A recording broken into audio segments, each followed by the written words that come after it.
Hi everyone. Um Today I wanted to post something a little different.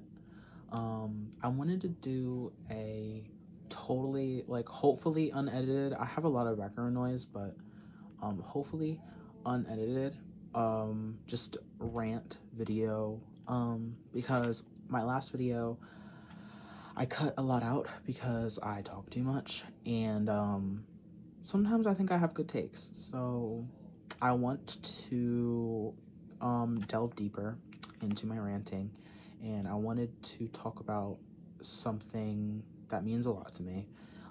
It's an album. As you can see, it's an album. It is my favorite album, despite Hayden not being my favorite artist. Um, she's up there though. She's probably like number 3 or something like that. Yeah, probably 3. Um, uh, this is probably my favorite album or piece of art by a landslide. And that's not dissing any other albums by my favorites. Um, Troy, Ari will always have a special place in my heart, but so will Ethel Cain and her discography, and I want to go through it. I thought this would be, maybe I could make it into a series, but I don't know. Um, but I thought this is the perfect album to start with because I recently got the vinyl not too long ago, and I really just want to talk about it. I'm not going to really go in depth with the lore. I do know the lore, and I'm very excited for Willoughby Tucker, I Will Always Love You. But I'm not going to go too in depth with the lore. I might like speak on it a little bit if it resonates with me, or it is relevant to what I'm talking about, but I'm not going to go in depth with the lore as much. With that being said, let's get into kind of my history with Hayden or Ethel Cain. I'll be saying either Hayden or Ethel. It doesn't really matter, whatever you fancy. But I'm gonna say probably Hayden mostly because I don't really say Ethel Cain that much. I usually say Hayden. I don't know why, but my history was in. I started listening to Hayden probably in 2020, like 2, at the very end of 2022. I know this album was released in 2022. I didn't know I was actually listening to Ethel Cain, or I didn't know anything. The first song I ever heard was Ptolemea, believe it or not, but it was my first song I ever listened to, and it was recommended to me by a friend, my Kirsten, and I listened to it, and it was good. It's her favorite song on Preacher's Daughter, and it's her favorite Ethel Cain song of all time. So I kept seeing this album kind of pop up in my Apple Music, like recommended, like your friends are listening to, and I'm like, what is this out? Like, what is this? And I like the aesthetic. The album cover is stunning. It's probably my favorite album cover. I mean, everything about this album is just gorgeous and something that I can't fully explain. It intertwines with my psyche to the point where this album is ingrained into my personality. If you like ever met me, this is probably one of the first things that we would talk about, because it does mean so much to me. And like I said, Ethel Cain herself is probably my third favorite artist of all time, and it has yet to change in the past 3 years. And it probably would if, Troy and Ari didn't mean already so much to me, and I had already been listening to them for like ages before Hayden even got her foot in the door. But with that being said, I listened to Ptolemy and I liked it. I was like, oh, okay, um, who is this? This is like different. This is something I've never heard before, because back in 2022, I was listening to a lot of like Lana Del Rey and kind of melancholy music, because I was going through a hard time with a friend that I prefer not to talk about. But I listened to Ptolemy and I'm like, okay, let me delve deeper into, Ethel Cain. Like, let me listen to this album. But then that was put on the back burner because I had left school and I had went into online school.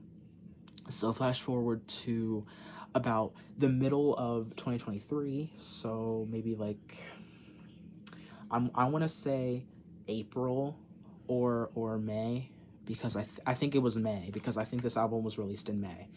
And I had saw an anniversary post on my Instagram feed, and I was like, oh my gosh, like I remember like seeing this album. I remember hearing Ptolemea and thinking it was so good, and I just kind of had to put it on the back burner for now. And but nearing the end of my 11th grade year, I listened to Western Nights on her YouTube, I think. And Western Nights for the longest time was my favorite track on Preacher's Daughter, but now that I've been through more things and grew just a little bit older, I feel like I resonate more with another track that we're going to talk about, and I'll get to it later. I'm going to go track by track, what it means to me. But Western Nights was my favorite track for the longest time. It's pretty high on my like Apple Music replay if you ever were to look at it. I think I posted it on my Instagram, but it was pretty high up there. Western Nights was very, very close to me. It was my first Ethel Cain song that I had put on willingly, for lack of a better term. With Ptolemea, I was recommended it. Kirsten was like, you should listen to the song. But with Western Nights, I put it on. It kind of spoke to me in a way. Maybe I sound like a psychopath, but it kind of spoke to me, and I love it. I do. To this day, it's my second favorite track. And if we're going illegitimately, it'd probably be right there along with the other track at number one. But that was my history. I started listening to her more, delving deeper into her discography through the end of my 11th grade year, which was also a very hard time because it was a very transformative year for me, and I had been just cut off by the friend that wasn't very nice to me, and I didn't know what I was doing. Kirsten wasn't really talking to me at that time, and I just didn't know what I was doing with my life. And I had listened to Western Nights without even knowing the lore about it. I just listened to it and I was like, okay, this song is really good.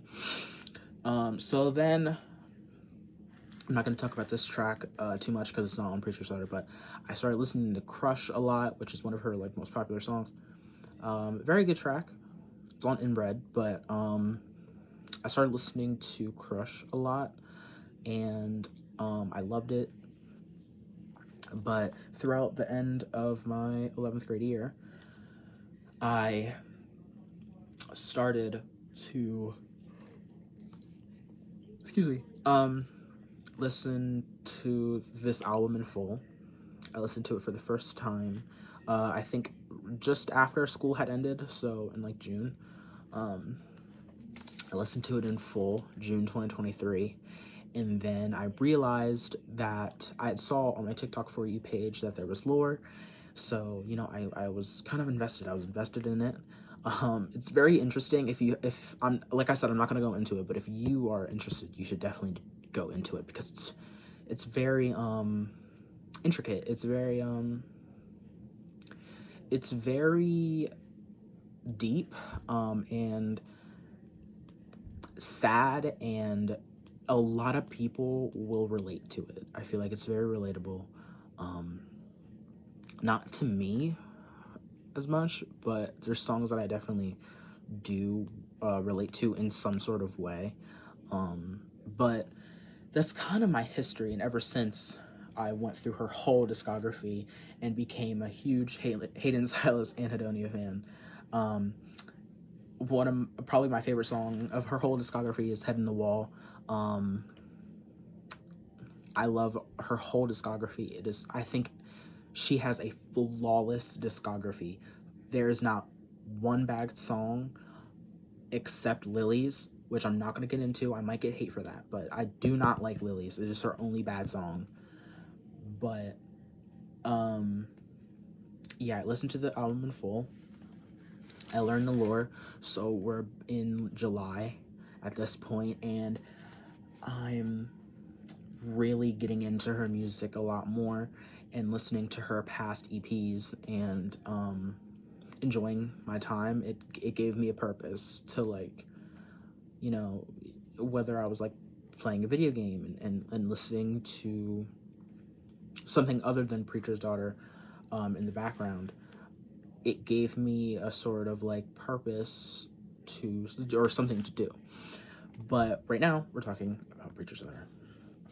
So now that I've kind of explained my personal history with this album, I'm gonna go track by track, and I want to explain what that track means to me, and in the end I'm gonna try to tier list this, or not tier list, but give you kind of a ranking of sorts of my of this album, which I've never done before. I've never ranked the songs on here. I've never done that, so I'm gonna try. But first up, we have Family Tree intro. This song is probably one of my favorites off the album. I'm gonna say that a lot, but it truly is one of my favorites off the album. And it's just the intro. It's the first song. It's like a maybe 2-minute song, and it's just the intro. But Family Tree intro is beautiful. It's disturbing. It's kind of visceral in a way.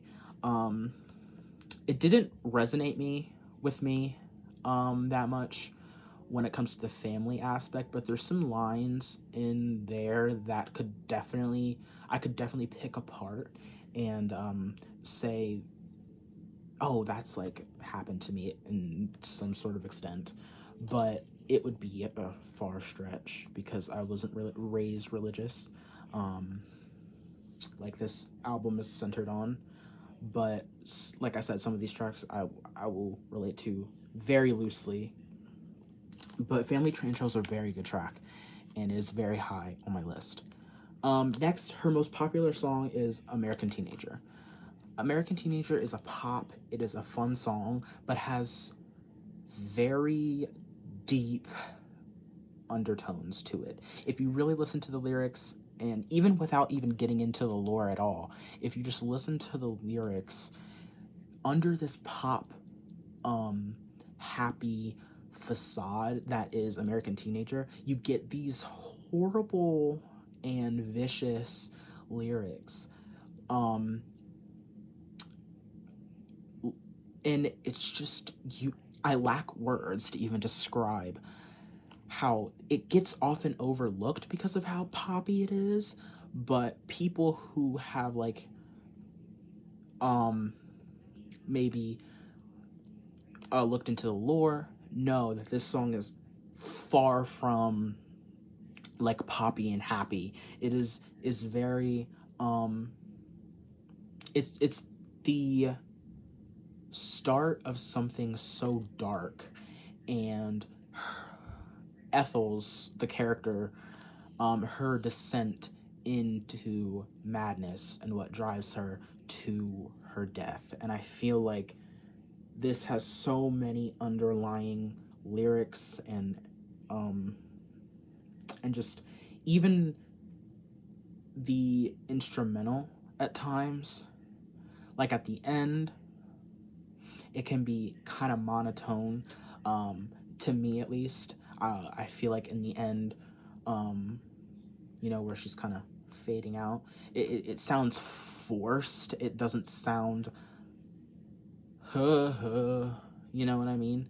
If you haven't listened, it's hard to say because she's not like super popular, but American Teenager is definitely her most popular song. I feel like people have heard it but don't know who Ethel Cain is or Hayden, who they are. But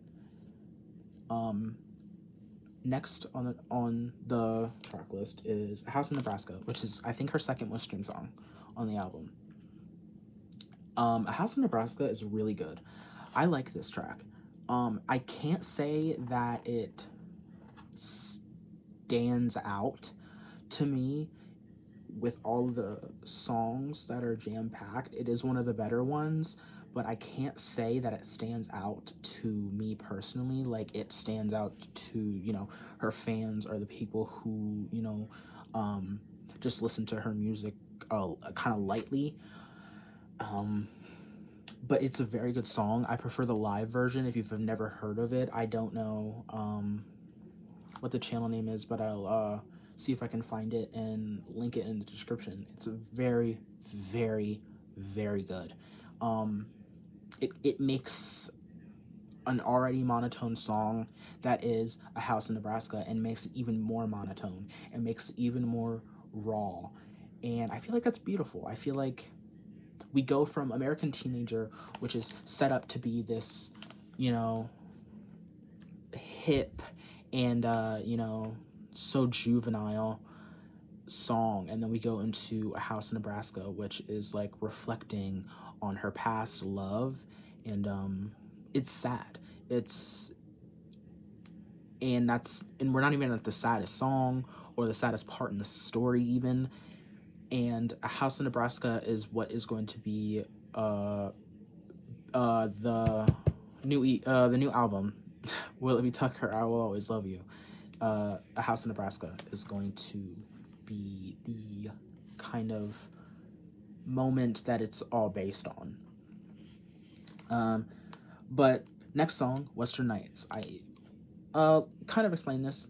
It was my favorite song for like the longest time on Preacher Starter and her whole discography for a while, but it has since changed. Excuse me. And I feel like Western Nights has such a place in my heart because it was my first Ethel Cain song that I had put on by myself without any recommendations or anything, and I loved it from the first moment that I listened to it. I know it's not a fan favorite, but I truly do love it, and I'm not trying to say that to be like different, but I truly do love this song. This song is sad, and I feel like it's the one that I relate to the most. Not because I've ever been in a relationship, but some lyrics I can kind of relate to loosely. Like this album, I can't relate to. I haven't been cannibalized. I haven't been killed. I haven't been kidnapped yet. But some lyrics just resonate with me. I know one that comes to the top of my head is like, I'll hold the gun if you ask me to. I think it's, but if you love me like you say you do, would you ask me to? And I resonate with that lyric so much because of my background and how I was used as a kind of weapon of sorts. But it's difficult to explain when it's a fictional character in a fictional story. I can't 100% relate to it, but it does mean the world to me. This album means the world to me. And some of the lyrics I'll relate to very, very loosely. But Western Nights, amazing song. I love it. It's definitely slept on. Next song is Family Tree. The full song. Family Tree is so good. Family Tree, one of my favorite tracks. Family Tree, oh my gosh. This is probably the song that's like the song that hits the most home for me, other than Hard Times. Hard Times hits home like boom. Like it hits home with a semi truck. It hits me with a bus and then drives me home and rams into my house. So, but Family Tree is so relatable to me, not in the way it is to Ethel, because again, I wasn't raised religious. I wasn't essayed by my dad or anything like that.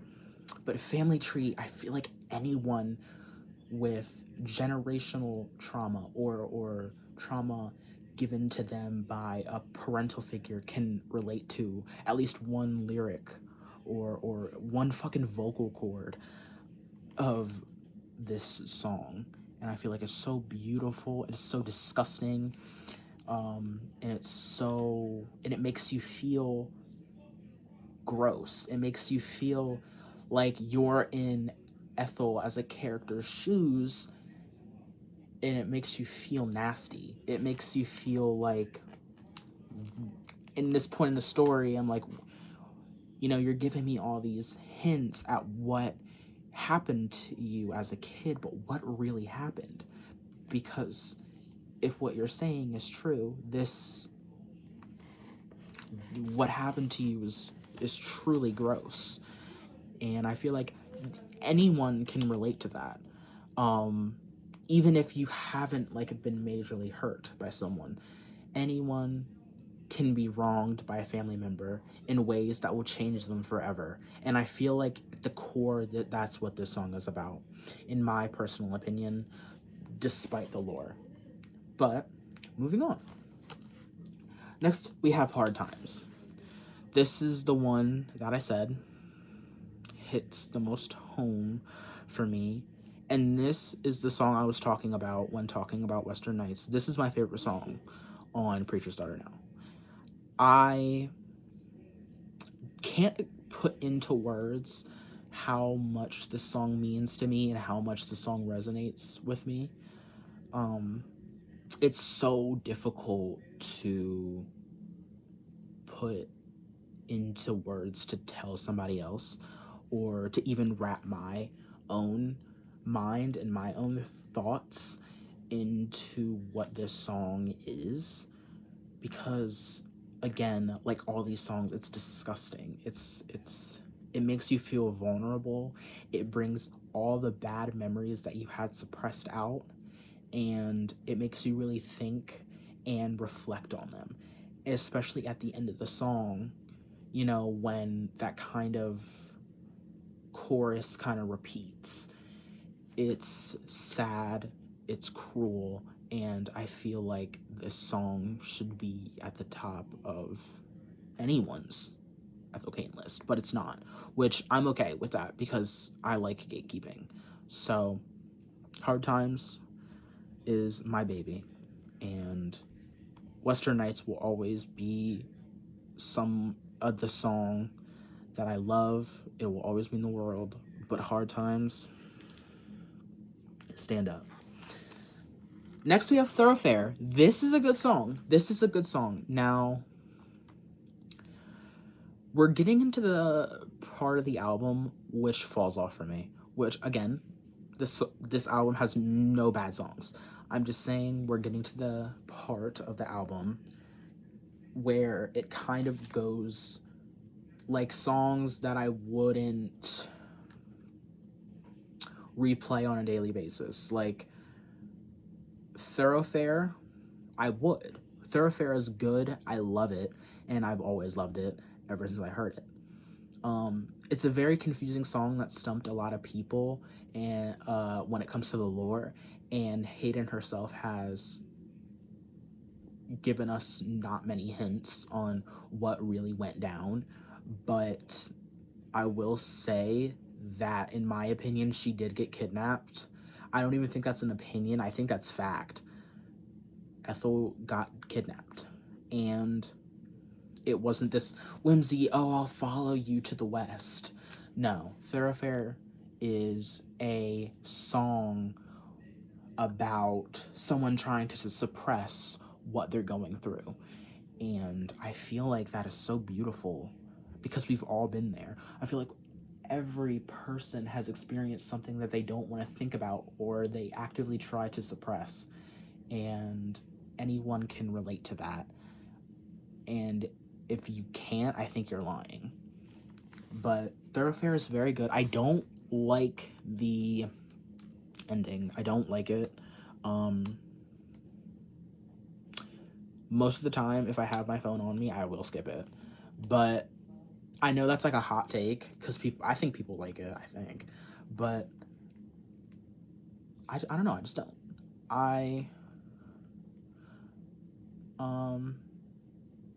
I think Hayden is very talented, and that was a far reach on what this album is. But if Thoroughfare wouldn't be Thoroughfare without the ending. So I love it. I love the track, not the end.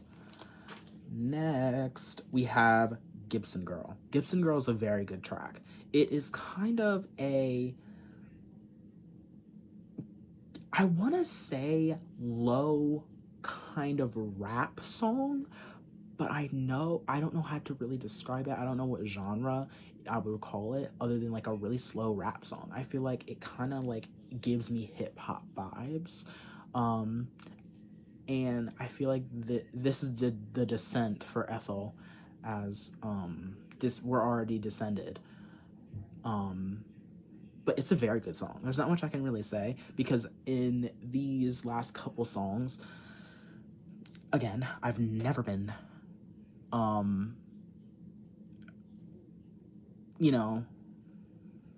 cannibalized or killed or kidnapped. So, yet. But, Gibson Girl is a good track, and it gives me, like, kind of hip-hop vibes. But the next track is Ptolemy. I've already kind of explained what this song has done for me. It got me into Ethel. It's Kirsten's favorite track of all time. And I think it's just great. I think it's great, and it's so raw, and I love the ending with the dark voices that you hear, especially if you have like AirPods or like headphones that you can put on, and you can hear every single fly buzzing. You can hear every voice talking to you. It's such a it's gross. I feel like it's such a gross song to listen to if you're like, on aux in the car. But if you're really like listening to the song in your room, looking at the lore and really digesting the song, it is so nasty, and it is so it's like a horror movie for someone to, envision themselves going through. And I feel like only a true artist can encapsulate that and give it to people, and people actually feel that way. Like, oh my gosh, if this would happen to me, that would be crazy. But the next song is August Underground. This is a famous, I'm not going to say the word, but it's a famous film. Don't look it up. It is a famous film. Kind of famous. It's kind of famous film for disturbing themes. Let's just say that. This song, it's instrumental along with televangelism, but August Underground is a very kind of gross and nasty song to listen to. Again, not like it's not something that you would put on in the car when you have aux cord like Ptolemy. It's gruesome. It's heartbreaking to know what the final moments of this fictional character are. And I feel like it's so beautiful that we can experience this, and that an artist is still out there that can make us feel these feelings. But maybe that's just me. Next is televangelism. Televangelism is something that means a lot to me because it's a track that I never really used to listen to all that often. And now that I'm in this current era that I'm in, and I'm not healed, or and I'm not the best, I'm not happy where I am in this era right now. And televangelism is quite the opposite of that in the lore. It is kind of Ethel Cain ascending into heaven with some distorted chords. Maybe she's, rolling in her grave kind of thing. Like, she didn't get a proper burial, she didn't get closure. But on a non lore level, this song is kind of hopeful in a way. Like, I'll put this song on when I'm feeling like I'm not looking forward to the day that I'm gonna wake up, and I'm not looking forward to the what's coming. And I'll put on televangelism, and I'll be like, it could be so much worse, or it could be so much better. And it's such a beautiful track. And I don't understand how people don't like this track. I mean, I know it's instrumental. I know. But I think it's still so great. And Hayden is so talented because there's a lot, it's fast. Like, the piano is fast. Like, she's very, very talented. But the next song is Sun Bleached Flies. This song, oh, Sun Bleached Flies. This song means a lot to me. This song is so incredible. It delves into so many themes that I personally relate to.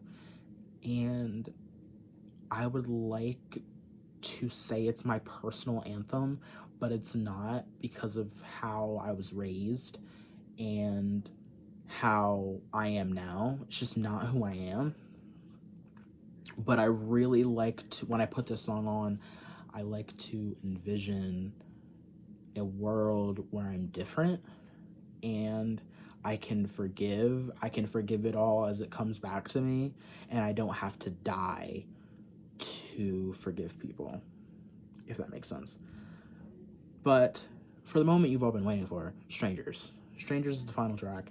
It has went uber viral on TikTok because of that. I think it was called Saltburn or something. There was a bunch of Saltburn edits to it. I've never seen the movie, so I don't know, but I've seen the edits. Okay, I've seen the edits, and Strangers is a really good track. I feel like it's a really good track. It should not have been the album closer. It should have been Sun Bleached Flies, but Hayden herself has talked about why it is, and I feel like, it's a really good track, and I wouldn't have it any other way. I feel like if it was switched, my world would be altered. It would be a different world that I lived in.